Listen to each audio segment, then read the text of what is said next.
संतोष कुमार बेहरा सभापति बड़म्बा महाराष्ट्र। बड़म्बा तहसिल अफिस तहसिलदार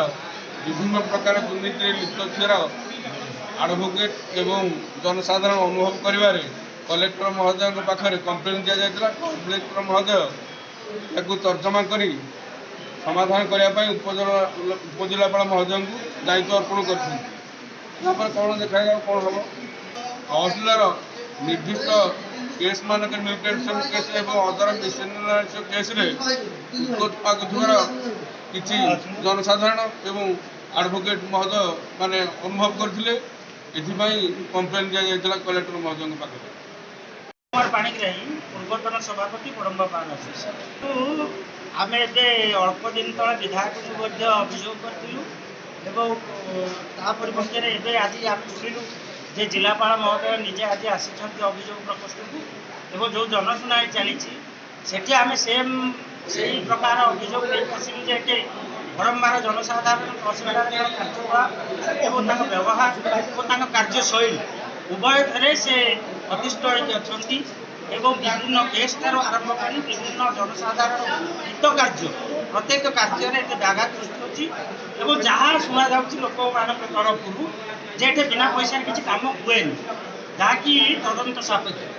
तार निर्दिष्ट प्रमाण दि जाए आम अनुरोध कर जिलापाल तुरंत तदंत परिसरभुक्त करा जो केस सब तहसिल ऑफिस रे पेंडिंग अच्छी जो कार्य सब जनसाधारण हो तुरंत डिस्पोज करने आम आगे जिलापाल महोदय तहसिलदार निजे इंस्ट्रक्शन कर तुम कार्यधारा परिवर्तन कर तुम कार्यशैली परिवर्तन कर। आगामी दिन में जो भाव आम शुणा पाइलु जे बड़म्बा अंचल ये आप निर्दिष्ट आलिगेशन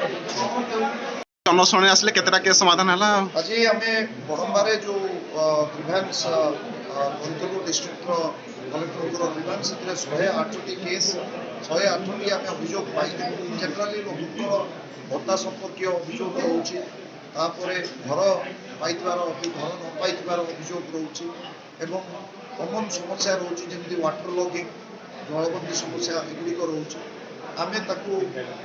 समाधान करने अधिकारी मानू सीएमआरएफ आम 2 जन व्यक्ति को 30-30 हजार टंका आम सांसन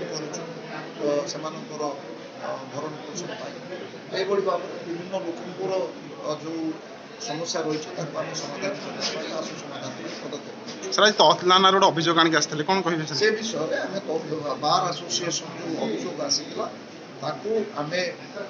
शुणी करके